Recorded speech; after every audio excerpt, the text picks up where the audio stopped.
Back to xylem learning. അപ്പം ഞാൻ നിങ്ങളുടെ സ്വന്തമായിട്ട് RMS ആണ്. അപ്പം നമ്മളിന്ന് നോക്കാനായിട്ട് പോകുന്നത് ഒരു മൈക്രോസ്കോപ്പിന്റെ ഡിഫറെൻ്റ് ആയിട്ടുള്ള പാർട്സ് ഏതൊക്കെയാണ്, അതിന്റെ ഫംഗ്ഷൻസ് എന്തൊക്കെയാണ് എന്നുള്ള കാര്യമാണ്. അപ്പോൾ മിസ്സിന് ചെറിയൊരു വൈറൽ ഫീവർ ഒക്കെ ആയിട്ടിരിക്കുന്നതുകൊണ്ട് ചെറുതായിട്ട് മിസ്സിന്റെ സൗണ്ടിനൊക്കെ ചെറിയൊരു വ്യത്യാസം ഉണ്ടായിരിക്കും. അതേപോലെ തന്നെ 2 ഡയലോഗ് 2 ചുമ എന്നുള്ള രീതിക്കായിരിക്കും ചിലപ്പോൾ ഈ ഒരു വീഡിയോ ഉണ്ടായിരിക്കുക. അപ്പോൾ അതെൻ്റെ കുട്ടികളോട് മിസ്സിന് ആദ്യം തന്നെ നിങ്ങളുടെ അടുത്തൊരു സോറി പറയുകയാണ്. റെഡി? അപ്പോൾ അങ്ങനെയാണെങ്കിൽ അത് എൻ്റെ കുട്ടികളൊന്ന് അഡ്ജസ്റ്റ് ചെയ്യും എന്നുള്ള ഒരു പ്രതീക്ഷയോടെ മിസ്സിന്റെ ഈ ഒരു വീഡിയോ ഒക്കെ സ്റ്റാർട്ട് ചെയ്യാണ്. റെഡി ആണല്ലോ? അപ്പോൾ ഈ ശരിക്കും പറയാം മൈക്രോസ്കോപ്പ് എന്തിനാണ് മക്കളെ സഹായിക്കുന്നത്? എന്തിനാണ് സഹായിക്കുന്നത്? നമുക്ക് നേക്കഡ് ആയിക്കൊണ്ട് കാണാൻ പറ്റാത്ത വസ്തുക്കളെയൊക്കെ കാണിച്ചു തരുന്ന ഇൻസ്ട്രുമെന്റ്സ് ആണ് ഈ പറയുന്ന മൈക്രോസ്കോപ്പ് അല്ലെ. അതായത് ഇപ്പോൾ നമുക്കറിയാം നമ്മുടെ ബോഡിയൊക്കെ ഉണ്ടാക്കിയിട്ടുള്ള സെൽസ് കൊണ്ടാണ് അല്ലെ. പക്ഷേ ഈ സെൽസുകൾ നമുക്ക് നേരിട്ട് നോക്കിയിട്ട് കാണാൻ പറ്റുന്നുണ്ടോ? പറ്റില്ല അല്ലെ. നമുക്ക് നേരെ നോക്കി കഴിഞ്ഞാൽ ഒന്നും കാണാൻ പറ്റില്ല. അല്ലെങ്കിൽ നമുക്കറിയാം നമുക്ക് അസുഖമൊക്കെ ഉണ്ടാക്കുന്നതൊക്കെ എന്താണ് ഈ പറയുന്ന പാത്തോജൻസ് ഒക്കെയാണ്. അതിനൊക്കെ നമുക്ക് നേരിട്ട് കാണാൻ പറ്റുന്നുണ്ടോ? ഈ ബാക്ടീരിയനൊക്കെ നമുക്ക് നേരിട്ട് കാണാൻ പറ്റുന്നുണ്ടോ? പറ്റുന്നില്ല അല്ലെ. അപ്പൊ അങ്ങനെ നമ്മുടെ നേക്കഡ് ആയിക്കൊണ്ട് കാണാൻ പറ്റാത്ത വസ്തുക്കളെ നമുക്ക് കാണിച്ചു തരുന്ന ഇൻസ്ട്രുമെന്റ് ആണ് എന്ത്? അതാണ് നമ്മുടെ മൈക്രോസ്കോപ്പ്. ഇവർ ശരിക്കും പറഞ്ഞാൽ എന്താ ചെയ്യുന്നത്? കുറച്ച് വലുതാക്കി തരാണ് അല്ലെ.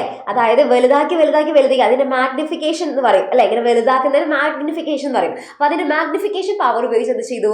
അത് വലുതാണ് ആ വസ്തു ഏതാണോ, ഏതൊരു ഒബ്ജക്റ്റ് ആണോ നമ്മൾ കാണാനായിട്ട് ഉദ്ദേശിക്കുന്നത്, അതിനെ വലുതാക്കിയിട്ടാണ് നമുക്ക് കാണിച്ചു തരുന്നത് അല്ലെ. അപ്പൊ അങ്ങനെ നമ്മുടെ നേക്കഡ് ആയിക്കൊണ്ട് കാണാൻ പറ്റാത്ത വസ്തുക്കളെ കാണാനായിട്ട് സഹായിക്കുന്ന ഒരു ഇൻസ്ട്രുമെന്റ് ആണ് എന്ത്? മൈക്രോസ്കോപ്പ്. അപ്പൊ മൈക്രോസ്കോപ്പിന്റെ ഡിഫറെന്റ് ആയിട്ടുള്ള ഭാഗങ്ങൾ ഏതൊക്കെയാണെന്നുള്ളത് നോക്കാം. അപ്പൊ അതിന് മുന്നോടിയായിട്ട് നമുക്കറിയാം ഈ ശരിക്കും പറഞ്ഞാൽ ഈ മൈക്രോസ്കോപ്പ് പണ്ട് മുതൽ പലതരത്തിലുണ്ട്. അതായത് ആദ്യമൊക്കെ നമ്മൾ ഉപയോഗിച്ചിരുന്ന ഈ പറയുന്ന സിമ്പിൾ ആയിട്ടുള്ള മൈക്രോസ്കോപ്പ് ആയിരുന്നു ആദ്യമൊക്കെ ഉണ്ടായിരുന്നത്.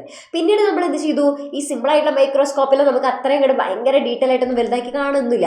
അപ്പൊ നമുക്ക് അത്രയും ഇങ്ങോട്ട് കറക്റ്റ് ആയിട്ടുള്ള ഇൻഫർമേഷൻസ് നമുക്ക് കിട്ടില്ല. അപ്പൊ അതുകൊണ്ട് നമ്മൾ എന്ത് ചെയ്യും? ഉപയോഗിക്കാൻ തുടങ്ങി കോമ്പൗണ്ട് മൈക്രോസ്കോപ്പ് ഉപയോഗിക്കാനായിട്ട് തുടങ്ങി. അപ്പൊ കോമ്പൗണ്ട് മൈക്രോസ്കോപ്പിൽ കുറച്ചുകൂടെ നമുക്ക് അതായത് 2000 മടങ്ങൊക്കെ നമുക്ക് വലുതായിട്ട് നമുക്ക് കാണാനായിട്ട് സാധിക്കും. നമ്മുടെ സ്കൂൾസിലൊക്കെ നമ്മൾ യൂസ് ചെയ്യുന്നത് ഈ പറയുന്ന കോമ്പൗണ്ട് മൈക്രോസ്കോപ്പ് ആണ്. ഓക്കെ. പിന്നെ അത് കഴിഞ്ഞ് ഇപ്പൊ നമുക്ക് ശരിക്കും പറഞ്ഞാൽ ഈ കോമ്പൗണ്ട് മൈക്രോസ്കോപ്പിൽ നമുക്ക് സെൽസ് ഒക്കെ ആണല്ലോ കാണാൻ സാധിക്കുക. അതായത് ഇതിപ്പോ ഒരു ഒനിയൻ. ഓക്കെ. ഈ ഒരു ഒനിയന്റെ നമ്മളൊരു പീസ് നമ്മൾ എടുത്തു. അത് നമ്മൾ നോക്കുന്ന സമയത്ത് എന്താണ് നമ്മൾ നേരെ ഈ ലൈറ്റ് മൈക്രോസ്കോപ്പ് അഥവാ കോമ്പൗണ്ട് മൈക്രോസ്കോപ്പിലൊക്കെ നോക്കുന്ന സമയത്ത് ഇതേപോലെ നമുക്ക് കാണാൻ സാധിക്കും അല്ലെ. സെൽ എങ്ങനെയാണ്, അതിന്റെ സ്ട്രക്ചർ എങ്ങനെയാണ് ഇരിക്കുന്നത്, ബാക്കിയുള്ള സെൽസ് ഒക്കെ ആയിട്ട് എങ്ങനെയാണ് ഇരിക്കുന്നത്, ഇങ്ങനെയുള്ള കാര്യങ്ങളൊക്കെ നമുക്ക് മനസ്സിലാക്കാനായിട്ട് പറ്റും. പക്ഷേ ഈ സെല്ലിന്റെ ഉള്ളിലുള്ള ഘടകങ്ങൾ അല്ലെങ്കിൽ ഇതിന്റെ ഉള്ളിലുള്ള ബാക്കിയുള്ള കമ്പോണൻസിനെ നമുക്ക് മനസ്സിലാക്കാൻ പറ്റില്ലല്ലോ. അതായത് പ്രോട്ടീൻസ്, ലിപ്പിഡ്സ് അങ്ങനെയുള്ള കാര്യങ്ങൾ മനസ്സിലാക്കാൻ പറ്റില്ലല്ലോ. അപ്പൊ അതുകൊണ്ട് തന്നെ നമ്മൾ ഇപ്പൊ യൂസ് ചെയ്യുന്നത് കുറച്ചുകൂടെ അഡ്വാൻസ്ഡ് ആയിട്ടുള്ള കുറച്ചുകൂടെ ടെക്നോളജി അഡ്വാൻസ്ഡ് ആയിട്ട് നമ്മൾ ഉപയോഗിക്കുന്നതാണ് ഇത് ഇലക്ട്രോൺ മൈക്രോസ്കോപ്പ്.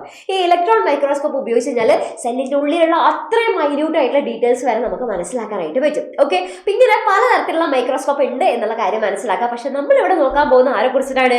നമ്മുടെ കോമ്പൗണ്ട് മൈക്രോസ്കോപ്പിനെ കുറിച്ചിട്ടാണ്. ഓക്കെ. ഇതാണ് നമുക്ക് പഠിക്കാനായിട്ട് ആവശ്യമുള്ളത്. നമ്മുടെ സ്കൂൾസിലായി കഴിഞ്ഞാലുള്ളത് ഇതാണ്. ഓക്കെ. അപ്പൊ ഇതെങ്ങനെയാണ് ഇതിന്റെ ഭാഗങ്ങൾ എന്നുള്ളതൊക്കെ അറിഞ്ഞാലല്ലേ അത് കറക്റ്റ് ആയിട്ട് യൂസ് ചെയ്യാനൊക്കെ അറിയുള്ളൂ. അപ്പൊ അതുകൊണ്ട് നമ്മൾ എന്ത് ചെയ്യാൻ പോകണം? അതിന്റെ കറക്റ്റ് ആയിട്ടുള്ള ഭാഗങ്ങൾ നമ്മൾ നോക്കാനായിട്ട് പോവാണ്. റെഡി?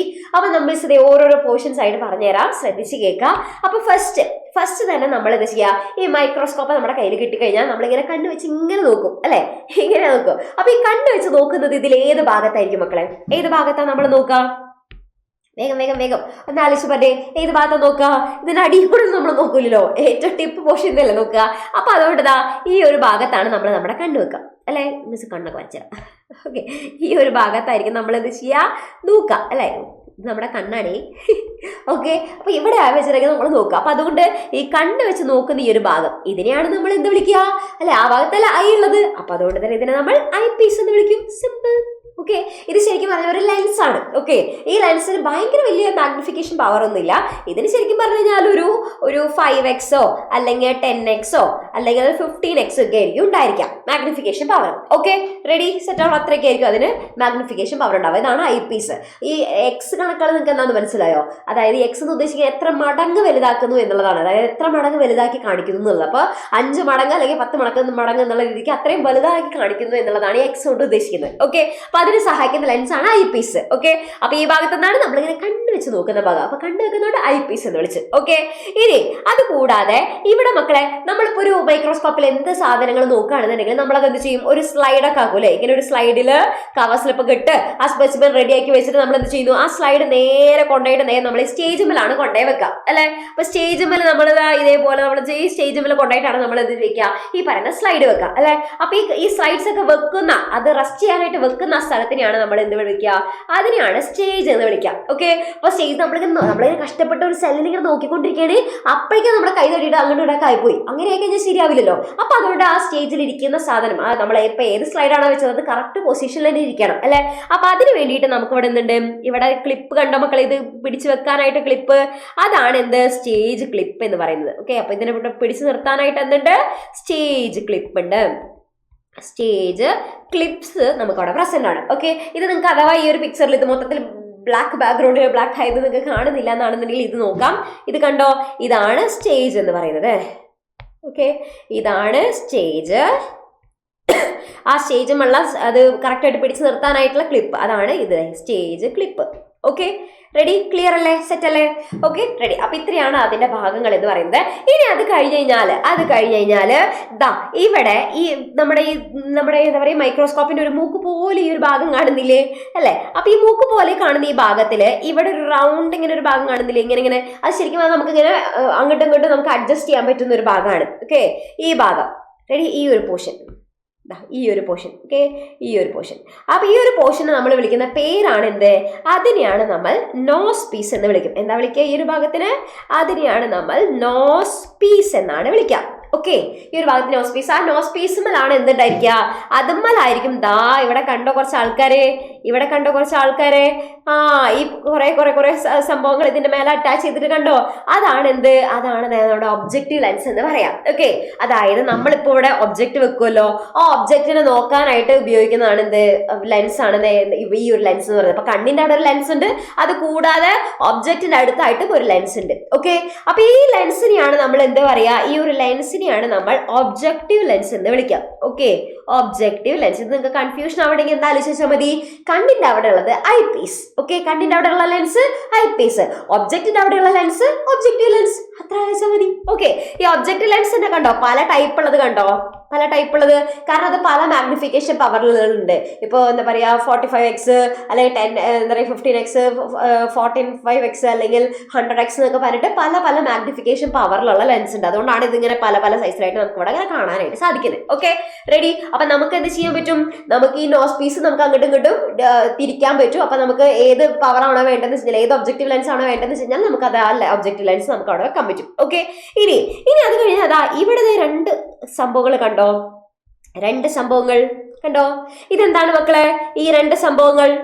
അതെന്തിനാന്ന് വെച്ച് കഴിഞ്ഞാല് ഇത് ശരിക്കും പറഞ്ഞാൽ നമുക്ക് കറക്റ്റായിട്ട് അതായത് നമ്മളിപ്പോ ഇങ്ങനെ നോക്കുകയാണ്, അപ്പൊ നമുക്ക് ഇങ്ങനെ ക്ലാരിറ്റി കിട്ടുന്നില്ല. അപ്പൊ നമുക്ക് കറക്റ്റായിട്ട് ഫോക്കസ് ചെയ്യണ്ടേ അല്ലെ, കറക്റ്റായിട്ട് നമുക്ക് ഫോക്കസ് ചെയ്യണം. അപ്പൊ അതിന് വേണ്ടിയിട്ട് നമ്മൾ എന്ത് ചെയ്യും, നമ്മളിപ്പോ ഫോണിലായി കഴിഞ്ഞാൽ നമ്മൾ എന്ത് ചെയ്യുന്നു, കറക്റ്റായിട്ട് ഫോക്കസ് ചെയ്യാൻ നിൽക്കൂലേ. ഫോണിലായാലും നമ്മൾ എടുക്കുന്ന സമയത്ത് നമുക്ക് ഏത് ഭാഗമാണ് വേണ്ടത് അവിടെ നമ്മൾ കറക്റ്റായിട്ട് ഫോക്കസ് ചെയ്യും അല്ലെ. അപ്പൊ അതേപോലെ തന്നെ അല്ലെങ്കിൽ നമ്മുടെ ക്യാമറ ഒക്കെ നമ്മൾ ഉപയോഗിക്കുന്ന സമയത്ത് എന്ത് ചെയ്യുന്നു, അതിങ്ങനെ തിരിച്ചിട്ട് ക്യാമറയുടെ മറ്റേ ഭാഗം തിരിച്ചിട്ട് കറക്റ്റായിട്ട് ഫോക്കസ് ചെയ്യിപ്പിച്ചിട്ടാണ് നമ്മൾ എന്ത് ചെയ്യുക, ഫോട്ടോ ഒക്കെ എടുക്കുക. അതേപോലെ തന്നെ എന്താണ് ഇവിടെ നമുക്ക് ഫോക്കസ് ചെയ്യാനായിട്ട് രണ്ട് അഡ്ജസ്റ്റ്മെന്റ് നോബുകൾ ഉണ്ട്. ഓക്കെ, ഒന്ന് വലുതും ഒന്ന് ചെറുതും. ഓക്കെ, അപ്പൊ വലിയ നമുക്ക് നല്ലോണം ഇങ്ങനെ ചേഞ്ചസ് ഒക്കെ വരുത്താണ്ടെന്നുണ്ടെങ്കിൽ അതിനാണ് ഈ പറയുന്ന കോഴ്സ് അഡ്ജസ്റ്റ്മെന്റ് നോബ് സഹായിക്കുന്നത്. ഓക്കെ, അപ്പൊ ഈ കോഴ്സ് അഡ്ജസ്റ്റ്മെന്റ് നോബ് സഹായിക്കുന്നത് എന്തിനാണ്, നമുക്ക് നല്ലോണം ഫോക്കസ് ചെയ്യാനായിട്ട്. ഇനി അതിനും നമ്മളിപ്പോൾ സാധനം അത്യാവശ്യം കുഴപ്പമില്ലാതെ ഫോക്കസ് ചെയ്ത് വെച്ചു, എന്നിട്ടും കുറച്ച് നല്ല മൈന്യൂട്ടായിട്ട് നമുക്ക് ഫോക്കസ് ചെയ്യണമെന്നുണ്ടെങ്കിൽ, ഓൾറെഡി നമ്മൾ ഫോക്കസ് ചെയ്ത് വെച്ചു തന്നെ, എന്നിട്ട് അതിലും മൈന്യൂട്ടായിട്ട് ഒന്നും കൂടെ ഫോക്കസ് ചെയ്യണമെന്നുണ്ടെങ്കിൽ അതിന് വേണ്ടിയിട്ടാണ് എന്തുള്ളത്, ഈ ഫൈൻ അഡ്ജസ്റ്റ്മെന്റ് നോബ് ഉള്ളത് അതിന് വേണ്ടിയിട്ടാണ്. ഓക്കെ, അപ്പൊ രണ്ടെണ്ണം എന്തിനു വേണ്ടിയിട്ടാണ്, ഫോക്കസ് ചെയ്യാനായിട്ടാണ് സഹായിക്കുന്നത്. ഓക്കെ, പിന്നെ അതുകൂടാതെ തന്നെ നമുക്കിതേ ഇവിടെ ഇതിന്റെ അടിയിൽ നോക്കിയേ, ഇതൊരു ലൈറ്റ് മൈക്രോസ്കോപ്പ് അല്ലേ. അപ്പൊ ലൈറ്റ് മൈക്രോസ്കോപ്പ് എന്ന് പറയുമ്പോൾ നമുക്ക് അവിടെ എന്ത് വേണം, ലൈറ്റ് വേണം അല്ലെ. അപ്പൊ ലൈറ്റിന് നമ്മൾ എന്ത് ചെയ്യുന്നു, ലൈറ്റ് ഇവിടെ വന്ന് പതിക്കുകയാണെന്നുണ്ടെങ്കിൽ അതിനെ കടത്തി വിട്ടിട്ടാണ് നമ്മൾ എന്ത് ചെയ്യുന്നത്, ഈ ഇമേജിന്റെ രൂപം കറക്റ്റ് ആയിട്ട് നമ്മൾ മനസ്സിലാക്കുന്നത്. അപ്പൊ ലൈറ്റിനെ നമുക്ക് കടത്തി വിടാനായിട്ട് ഇവിടെ എന്തുണ്ട്, ഇവിടെ ഒരു ലെൻസ് ഉണ്ട് അല്ലെ, ലെൻസ് ഉണ്ട്. ഈ ലെൻസിന് ഒരു പ്രത്യേകതയുണ്ട് മക്കളെ. ഈ ലെൻസ് ശരിക്കും പറഞ്ഞാല് അപ്പുറത്തേക്കും തിരിക്കാം ഇപ്പുറത്തേക്കും തിരിക്കാം കേട്ടോ. ഈ ഒരു സംഭവത്തിൽ നിന്ന് വെച്ചിട്ട് ഇത് വേണമെന്നുണ്ടെങ്കിൽ നമുക്ക് ഇങ്ങനെ മറക്കാം തിരിക്കാം അങ്ങനത്തെ ഒരു ലെൻസാണ്. അതായത് ഈ ലെൻസിന്റെ പ്രത്യേകത, ലെൻസ് അല്ല മിറർ മിററാണ്, ലെൻസ് എന്നാണ് പറയുന്നത്, മിററാണ്. അപ്പോൾ ഈ മിററിന്റെ പ്രത്യേകത എന്ന് വെച്ച് കഴിഞ്ഞാൽ ഒരു സൈഡ് എന്താണ്, പ്ലെയിൻ ആണ്. ഓക്കെ, ഈ മിറർ എന്താണ്, മിറർ നോക്കിക്കഴിഞ്ഞാൽ ഒരു സൈഡ് എന്താണ്, പ്ലെയിൻ ആണ്, മറ്റേ സൈഡ് നോക്കിക്കഴിഞ്ഞാൽ എന്താണ്, കോൺകേവ് ആണ്. ഓക്കെ, അപ്പോൾ ഒരു ഭാഗം വളഞ്ഞിരിക്കും, ഒരു ഭാഗം പ്ലെയിൻ ആയിട്ട് ഇരിക്കുന്നു. അത് എന്തിനു വേണ്ടിയിട്ടാന്ന് വെച്ച് കഴിഞ്ഞാൽ പ്ലെയിൻ മിറർ ഉപയോഗിക്കുന്ന എപ്പോഴാണെന്ന് വെച്ചാൽ നമ്മൾ സൺലൈറ്റിൽ നോക്കുകയാണെന്നുണ്ടെങ്കിൽ, ഓക്കെ, നമ്മളെപ്പോഴാണ് നമ്മുടെ സൺലൈറ്റിലാണ് ഈ പറയുന്ന ഒബ്ജക്ട് നമ്മൾ നോക്കുന്നത്, സൺലൈറ്റിലാണ് മൈക്രോസ്കോപ്പ് വെച്ചിട്ട് നോക്കുന്നുണ്ടെങ്കിൽ അപ്പോഴാണ് നമുക്ക് ഈ പറയുന്ന പ്ലെയിൻ മിറർ യൂസ് ചെയ്യാം. കോൺകേവ് എപ്പോഴാണെന്ന് വെച്ച് കഴിഞ്ഞാൽ നമുക്ക് സൺലൈറ്റ് ഇല്ല, നമ്മൾ ഉപയോഗിക്കുന്നതാണ് ആർട്ടിഫിഷ്യൽ ലൈറ്റാണ്.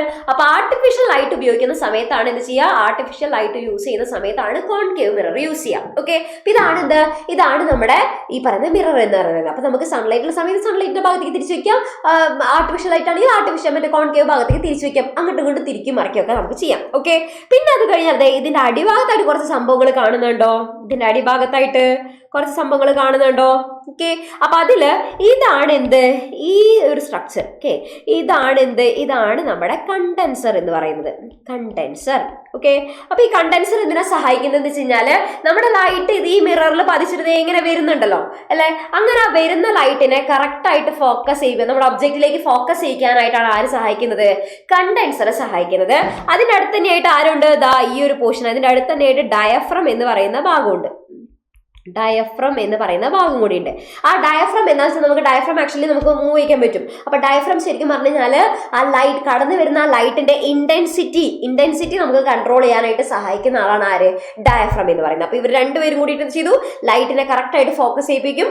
അങ്ങനെ ലൈറ്റ് നേരെ കടന്നു വന്നു കഴിഞ്ഞാൽ നേരെ നമ്മുടെ ഒബ്ജക്റ്റീവ് ലെൻസ് എന്ത് ചെയ്യുന്നു, അതിനെ വലുതാക്കിപ്പിക്കും. പിന്നെ ഇവിടെ ഈ ഒരു പോർഷൻ കണ്ടില്ലേ, ഈ ഒരു ട്യൂബ്, ഇതെന്താ മക്കളെ, ഇതെന്താ ഈ ഒരു ട്യൂബ് എന്ന് പറയുന്നത്? ഈ ഒരു ട്യൂബിനെയാണ് നമ്മൾ എന്ത് പറയാ, ഈ ഒരു ട്യൂബിനെയാണ് നമ്മൾ ബോഡി ട്യൂബ് എന്ന് വിളിക്കും. ബോഡി ട്യൂബ് എന്ന് വെച്ചാൽ എത്രയേ ഉള്ളൂ, നമ്മുടെ ഈ ഐ പീസിനെയും അതേപോലെ തന്നെ ഒബ്ജക്റ്റീവ് ലെൻസിനെയും കണക്ട് ചെയ്യുന്ന ഭാഗം. ഓക്കെ, കണക്ട് ചെയ്യുന്ന ഭാഗം, അതാണ് എന്ത്, ബോഡി ട്യൂബ് എന്ന് പറയുന്നത്. ഓക്കെ, ഇത്രയുള്ള നമ്മുടെ ഈ പറയുന്ന ഒരു മൈക്രോസ്കോപ്പിന്റെ ഡിഫറെന്റ് ആയിട്ടുള്ള ഭാഗങ്ങൾ. റെഡി ആണല്ലോ? അപ്പൊ ഈ പറഞ്ഞ കാര്യങ്ങൾ നമുക്ക് ഒന്നും കൂടെ നോക്കി നോക്കാം. ഏതൊക്കെയാണ് മക്കളെ? Yes, first eyepiece. Eyepiece എന്ന് വെച്ചാൽ നമുക്ക് എന്താണ്, ചെറിയ മാഗ്നിഫിക്കേഷൻ തരുന്ന ഒരു ലെൻസ് ആണ്. കണ്ടിട്ട് അവിടെ കാണുന്നതാണ് ഐ പീസ്. പിന്നെ ഈ ഒബ്ജക്റ്റിന്റെ അടുത്ത് കാണുന്ന ലെൻസ് ഒബ്ജക്റ്റീവ് ലെൻസ്. ഈ നമ്മുടെ സ്ലൈഡ്സ് ഒക്കെ വെക്കാനായിട്ടുള്ള സ്ഥലമാണ് സ്റ്റേജ്. അവിടെ എന്തായിരിക്കും, സ്റ്റേജ് ക്ലിപ്പുകൾ ഉണ്ടായിരിക്കും. പിന്നെ അതുകൂടാതെ എന്താണ്, ഈ ഒബ്ജക്റ്റീവ് ലെൻസിന് പല ലെൻസുകൾ ഉണ്ട് അല്ലേ, ഒബ്ജക്റ്റ് ലെൻസ് ഇരിക്കുന്ന സ്ഥലമാണ് എന്ത്, ഈ പറയുന്ന നോസ് പീസ് എന്ന് പറയുന്നത്. അത് തിരിക്കാൻ പറ്റും, അതുകൊണ്ട് റിവോൾവിംഗ് നോസ് പീസ് എന്നാണ് പറയാ, തിരിക്കാൻ പറ്റും.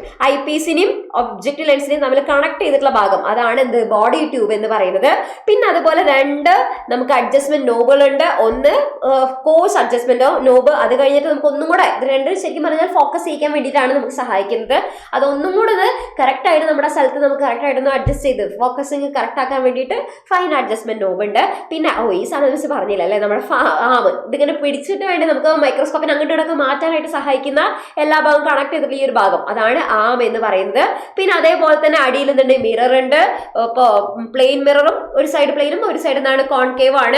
ആർട്ടിഫിഷ്യൽ ലൈറ്റ് കിട്ടാൻ വേണ്ടിയിട്ടാണ് കോൺകേവ് ഉള്ളത്. പ്ലെയിൻ മിറർ എന്നുള്ള സൺലൈറ്റ് കിട്ടാൻ വേണ്ടിയിട്ടാണ്. പിന്നെ ഈ ഭാഗങ്ങളൊക്കെ തമ്മിൽ, ഈ നമ്മുടെ ആമയും ഈ ബോട്ടം പോർഷനെയും തമ്മിൽ കണക്ട് ചെയ്തിട്ടുള്ള ഭാഗമാണ് എന്ത്, ഇൻക്ലിനേഷൻ ജോയിന്റ് എന്ന് പറയുന്നത്. Okay, ready? അപ്പൊ ഇത്രയാണ് ഇതിന്റെ പാർട്സ് എന്ന് പറയുന്നത്. ഇനി ഇതിന്റെ ഭാഗത്ത് നമ്മൾ ഓൾറെഡി പഠിച്ച കാര്യങ്ങൾ ജസ്റ്റ് മിസ് നിങ്ങൾക്ക് ഒരു ചെറിയൊരു നോട്ട് പോലെ തരാം. അതായത് 2 ടൈപ്പ് ഓഫ് ലെൻസ് ആണുള്ളത്. ഏതൊക്കെയാണ് മക്കളെ? ഐ പീസ് ഉണ്ട്, ഒബ്ജക്റ്റീവ് ലെൻസ് ഉണ്ട് അല്ലെ. ഐ പീസ് എന്ന് പറയുന്നത് എന്താണ്, നമുക്ക് ഒബ്ജക്ട്സിനെ കാണാൻ വേണ്ടിയിട്ടാണ് അല്ലെ, കണ്ണിന്റെ ഭാഗത്തുള്ളതാണ്. അത് 5x 10x 15x എന്നുള്ള പല മാഗ്നിഫിക്കേഷൻ പവറിലും ഉണ്ട്.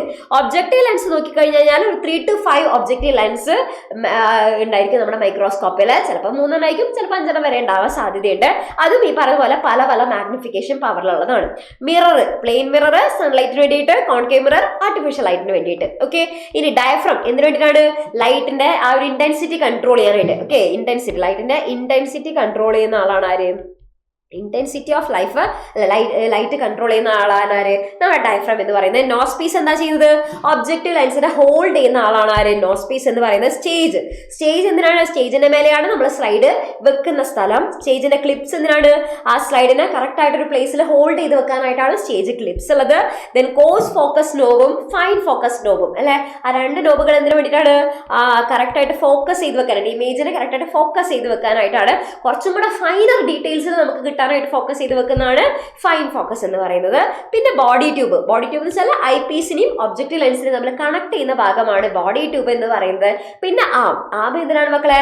ആമാണ് നമുക്ക് ഹെഡ് ടു ബേസ് കണക്ട് ചെയ്യുന്ന ഭാഗം. അത് പിടിച്ചിട്ടാണ് നമ്മൾ അങ്ങോട്ടും ഇങ്ങോട്ടും മൂവ് ചെയ്യുന്നത്. ദെൻ ബേസ്, ബോട്ടം പാർട്ട്, അവിടെയാണ് ഇത് ചെയ്യുന്നത് മൈക്രോസ്കോപ്പിന് ഫുള്ള് സപ്പോർട്ട് പ്രൊവൈഡ് ചെയ്യുന്നത് ബേസ് പോർഷൻ. ഓക്കെ, അപ്പൊ ഇത്രയാണ് നമ്മുടെ മൈക്രോസ്കോപ്പിന്റെ ഡിഫറെന്റ് ആയിട്ടുള്ള പാർട്സ് എന്ന് പറയുന്നത്. അതിന്റെ ഫംഗ്ഷൻസ് നമ്മളിത് ഡിസ്കസ് ചെയ്ത് കഴിഞ്ഞു. അപ്പൊ ഇത്രയും കാര്യങ്ങൾ എന്റെ കുട്ടികൾക്ക് നല്ല ക്ലിയർ ആയിട്ടുണ്ടാകും എന്നാണ് മിസ് വിചാരിക്കുന്നത്. ക്ലിയർ ആണ് എന്നുണ്ടെന്നുണ്ടെങ്കിൽ മറക്കാതെ കമന്റ് ബോക്സിൽ കമന്റ് ചെയ്യുക. ഇതേപോലത്തെ വീഡിയോസ് നിങ്ങൾക്ക് ഇനിയും വേണം എന്നാണെന്നുണ്ടെങ്കിൽ അത് കമന്റ് ബോക്സിൽ കമന്റ് ചെയ്യുക. അപ്പൊ മിസ്സിന്റെ ചുമയൊന്നും അധികം നിങ്ങളെ ബുദ്ധിമുട്ടിച്ചില്ല എന്ന് വിചാരിക്കുന്നു. ചെറുതായിട്ടൊന്ന് വന്ന് പോട്ടണമെന്ന് തോന്നുന്നു.